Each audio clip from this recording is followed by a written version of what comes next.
I'm going to go like this and then you'll be on because I haven't got them set up. I can't hear you. I'm going to watch me and I'll go like this and then you. Okay.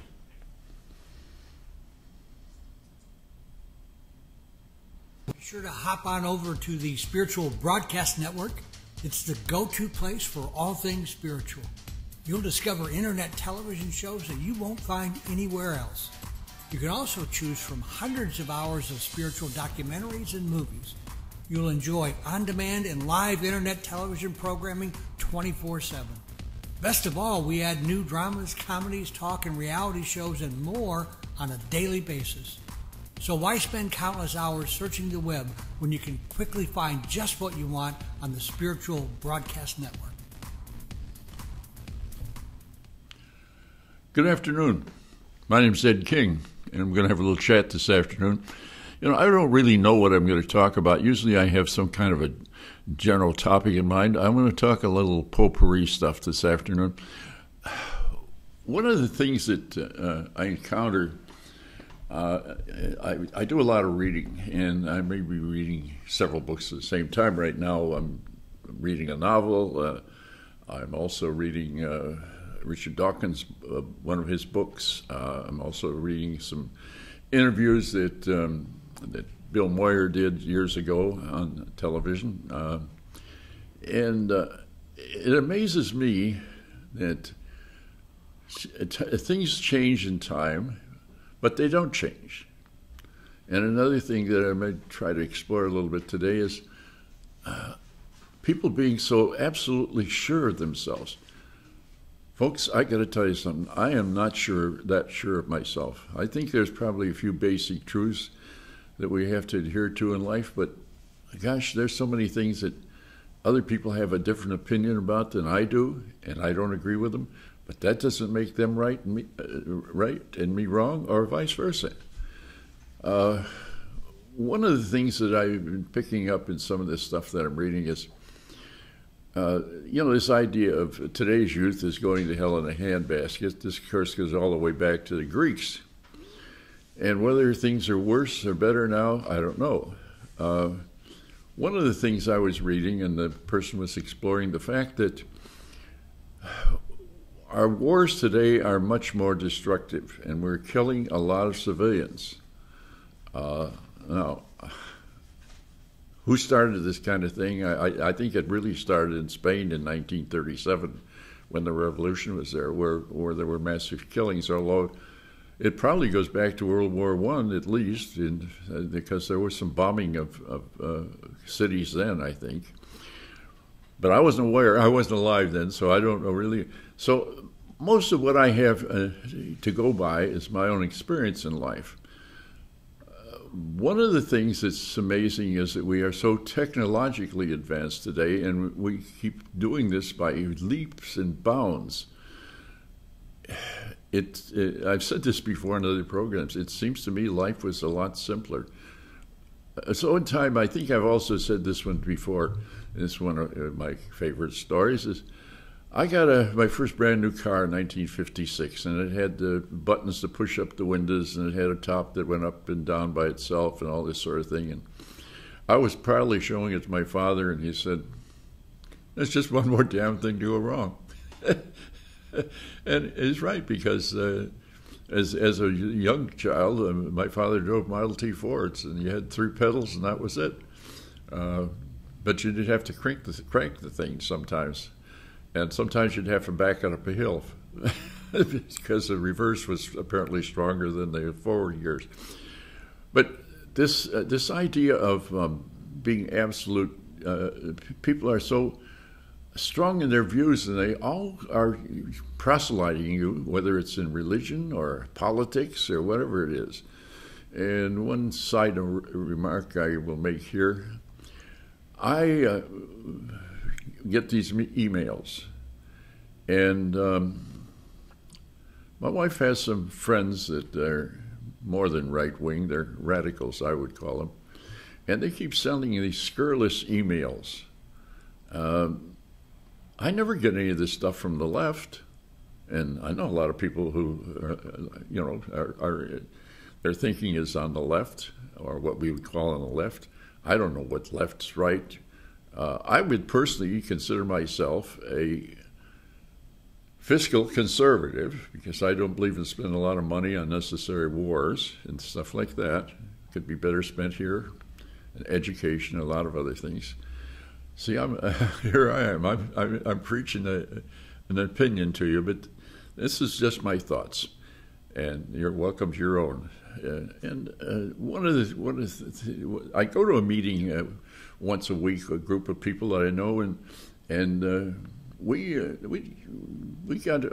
have different political philosophies and religious philosophies, and we never get up in arms and ready to get into a fist fight about anything. We just josh each other about these things. One of the things, I went to a funeral this morning. A lady died. She was 58 years old. I know her father, and that's why I happened to go to the funeral. This, of course, brought back some nasty memories because come this Thanksgiving, 4 years ago this Thanksgiving, my son Mark, who was 58 years old, the same age as this lady was when she died, died of cancer also, as she did.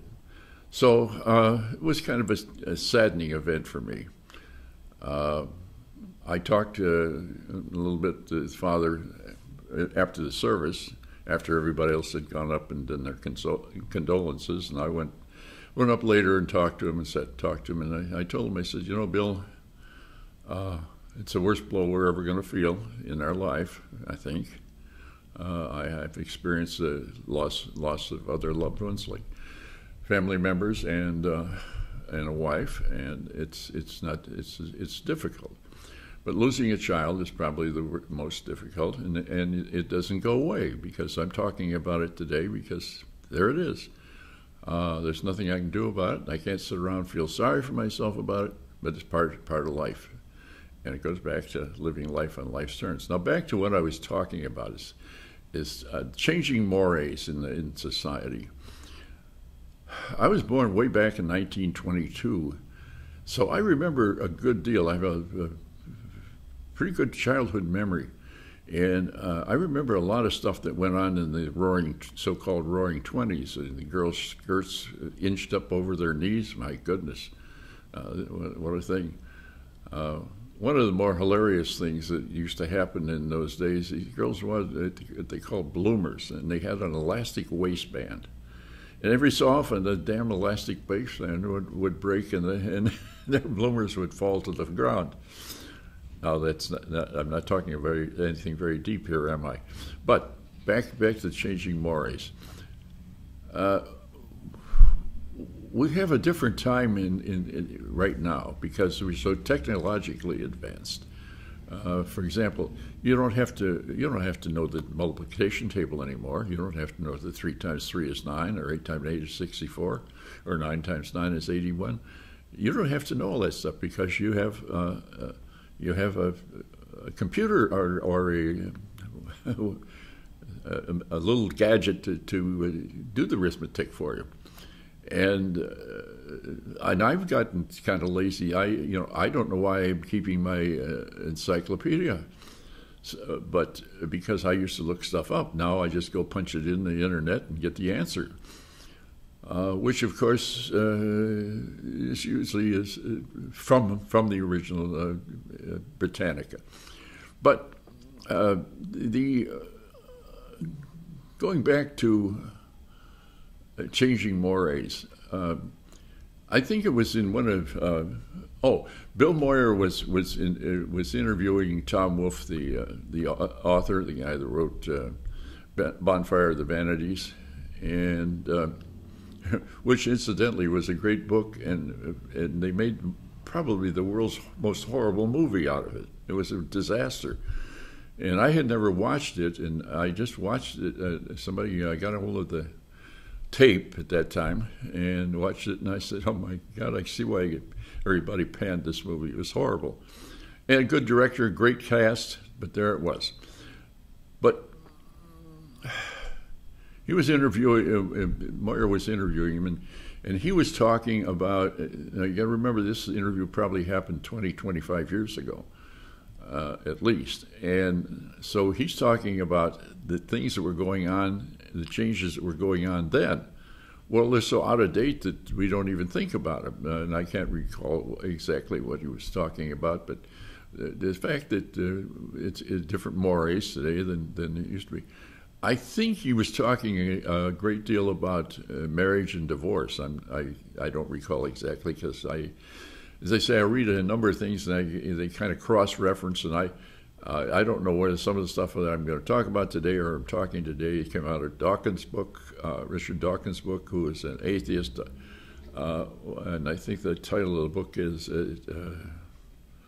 the God mythology or something like that.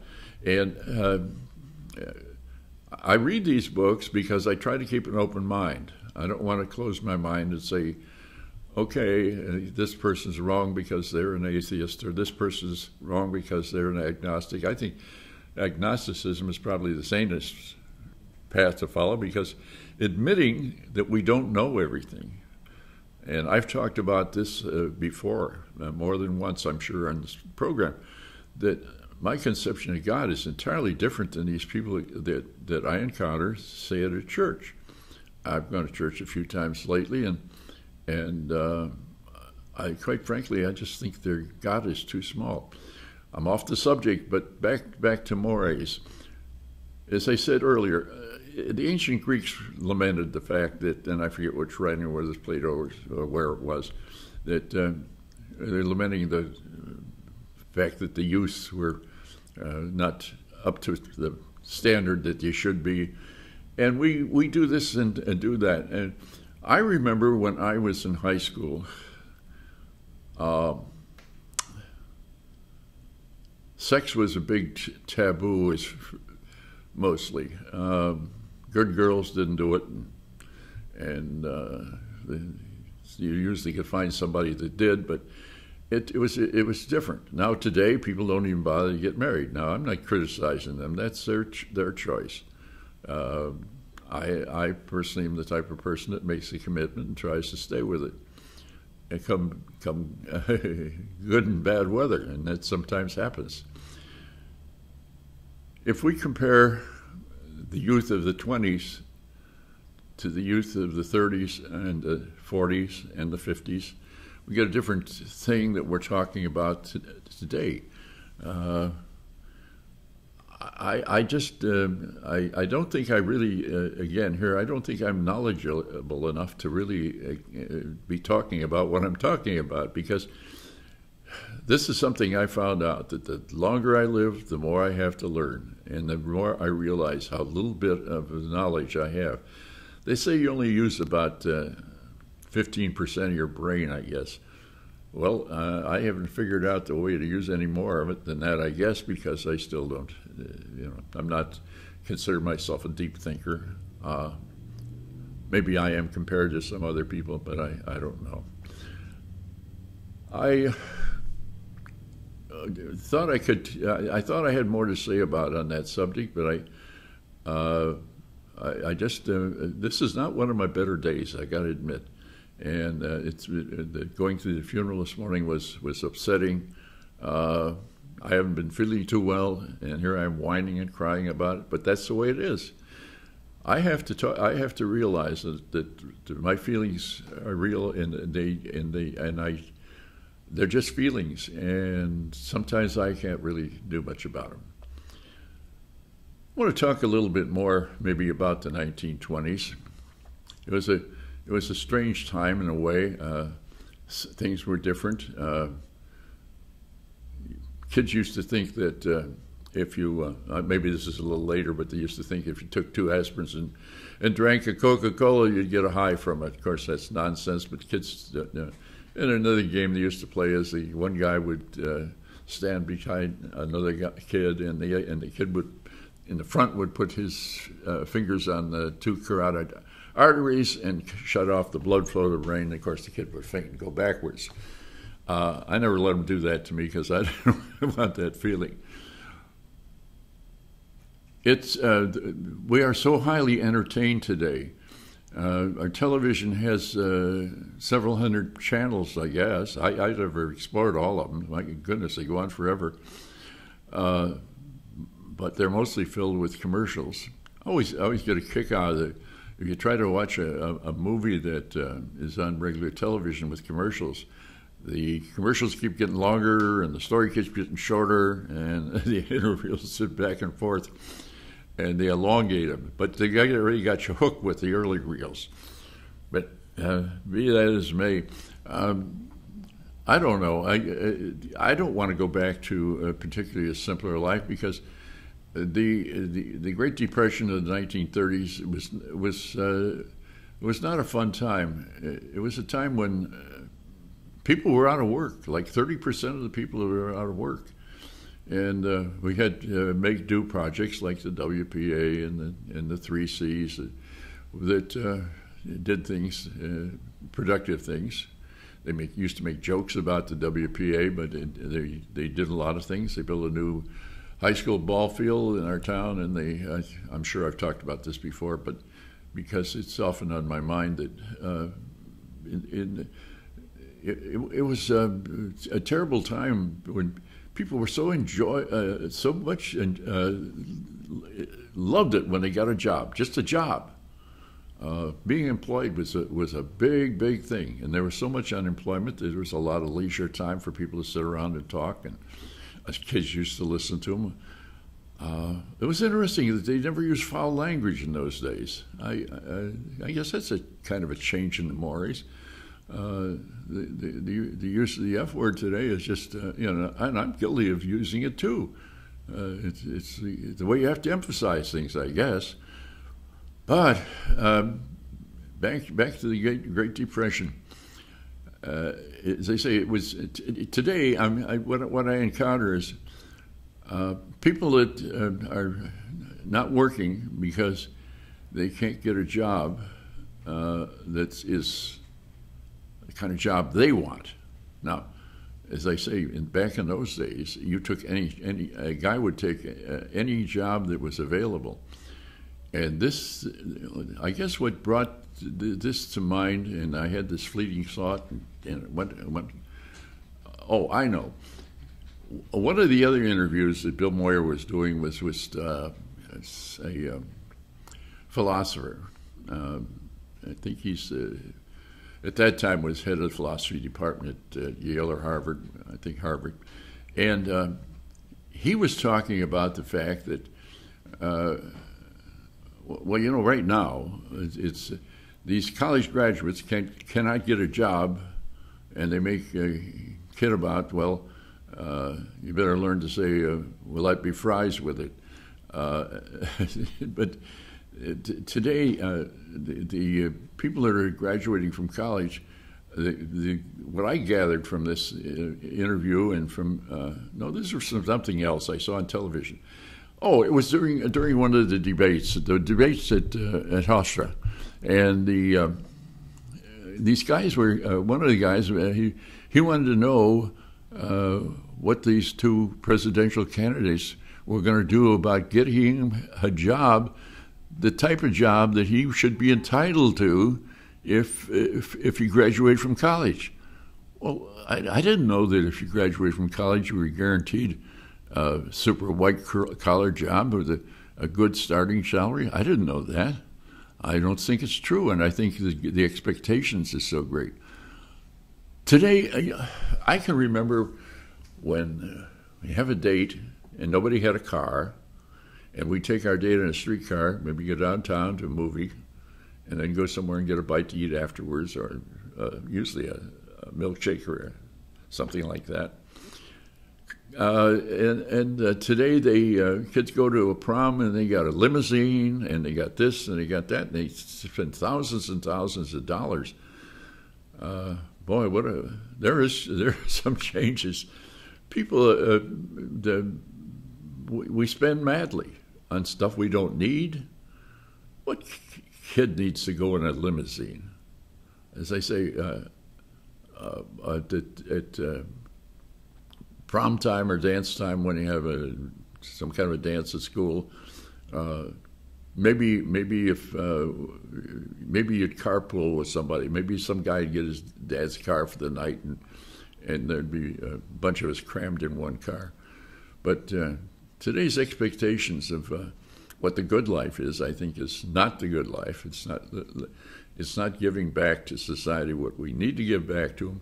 It's just expecting too much. No matter what you think of Jack Kennedy, that one great line he's remembered by is, ask not what you can get from your country, but what your country can do for you, or what you can do for your country. And I think this is true in anything. If everybody, instead of sitting around and whining about stuff, would go out and do something, even volunteer work or something. I have an acquaintance, and he somehow or other has, as he says, retired at age 48. He's 60 now, and his idea of a good day is that he can go play golf or bridge, and that's the high points of his day. Well, I can't imagine living a sybaritic life like that.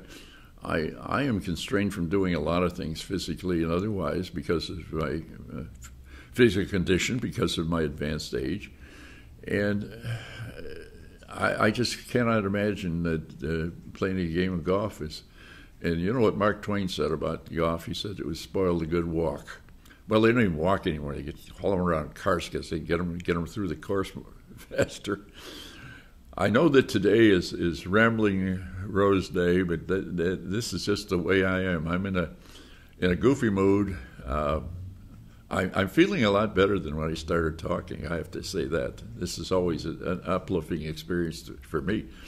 I don't know if it does for anything else, but it sure does a lot for me. And I'm going to leave this studio in a much happier mood than I came in it. I can guarantee you that. I've got 8 more minutes, and I don't know what I'm going to talk about. I've talked about everything under the sun, and probably some of it didn't. It was disjointed and didn't come together. But here again, times change. I saw there's an old guy that has a program on television. I just happened to get a little piece of his today, I guess it was, looking for a football channel, I guess I was looking.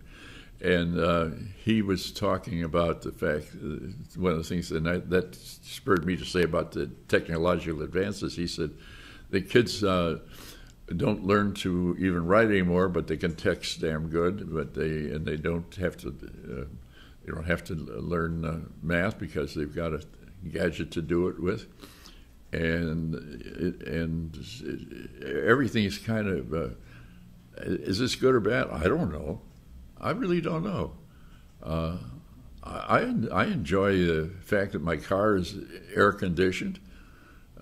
My car's older than a lot of people, but it is air conditioned, and I enjoy that.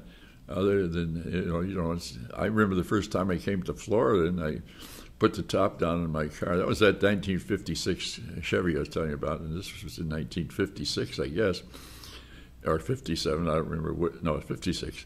And put the top down here, and I almost roasted. And of course, I had no air conditioning in that car. That was kind of unheard of in those days. When I was, a lot of things we have in cars today. You don't think of a starter. You used to have to crank the automobiles. We have things that heaters. Cars. If you bought a car in 1940. You had to pay extra if you wanted a heater in it, and you had to pay extra if you wanted a radio in it. And neither of these two things were too good in those days, but you had to pay extra for everything that you put on the car. Power steering and power brakes were unheard of. Although I do say this, one of the cars that I had in my youth was a 1936 Chrysler Airflow. Whatever possessed me to buy that hunk of junk, I don't know, but something did. And it did have power brakes. The only problem was, if the engine stalled out, there was no power in the brakes. And you'd put both feet on that pedal and try to stop the thing.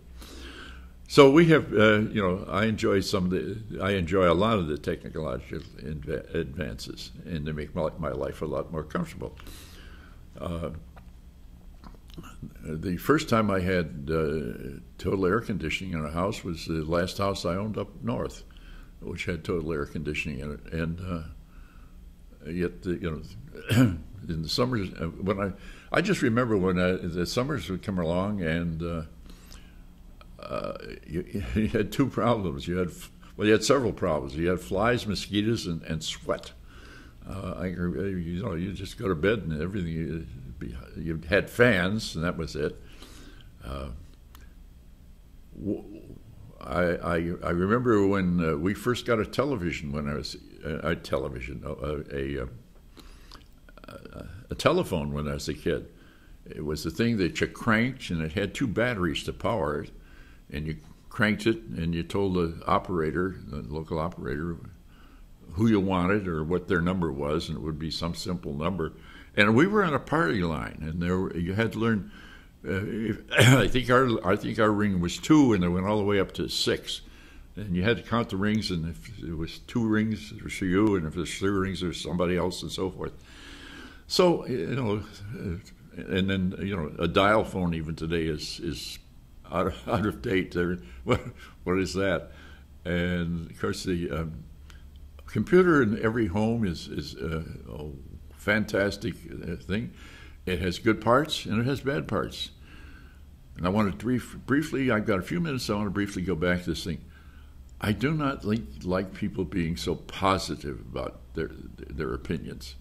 I am not positive about my opinions. I try to keep an open mind. Now, I have to confess I don't always keep an open mind. I've got certain areas where I'm just as hidebound as these other people. But that's because I'm right. Isn't that awful? That's the way people are, though. They think they're right, and they'll stand by, despite all logic. They will spout nonsense, and you're supposed to believe it because they believe it. My wife and I have been married for 37 years, and we seldom get into disagreement because she is a fundamental Christian, believes every word in the Bible is true. And there was something else that came up, I forget what, that was equally as distasteful the other day, and we got into it a little bit. Not much, but a little bit. And I had to bring out, how about when Joshua fit the battle against Jericho and the walls come tumbling down. I said, you mean to tell me that God told them to kill those people and steal their land, just like we did from the Indians? Oh, yeah, because if God told them to do it, it was all right. Well, I think one of the 10 Commandments says, thou shalt not kill. Of course, see, that came a little later, didn't it? I think it came a little later in the Bible, but not. But you could get into some violent arguments about the validity of the Bible. There's some good stuff in the Bible. Geez, I love the Ecclesiastics and the Proverbs, and not all of them, but most of them. And well, here I am, and I think I've got 2 minutes, but I think I've stumbled, rumbled, and rambled so much today that this is probably going to be the worst program I've ever done here, unfortunately. But you see, I got some stuff off my chest, and that's what's important too. As I said, I always leave this room feeling better than I walked into it. And that's a great thing. I want to thank you all for listening, and I hope I get to talk to you again next week. Bye now. Be sure to hop on over to the Spiritual Broadcast Network. It's the go-to place for all things spiritual. You'll discover internet television shows that you won't find anywhere else. You can also choose from hundreds of hours of spiritual documentaries and movies. You'll enjoy on-demand and live internet television programming 24/7. Best of all, we add new dramas, comedies, talk, and reality shows and more on a daily basis. So why spend countless hours searching the web when you can quickly find just what you want on the Spiritual Broadcast Network?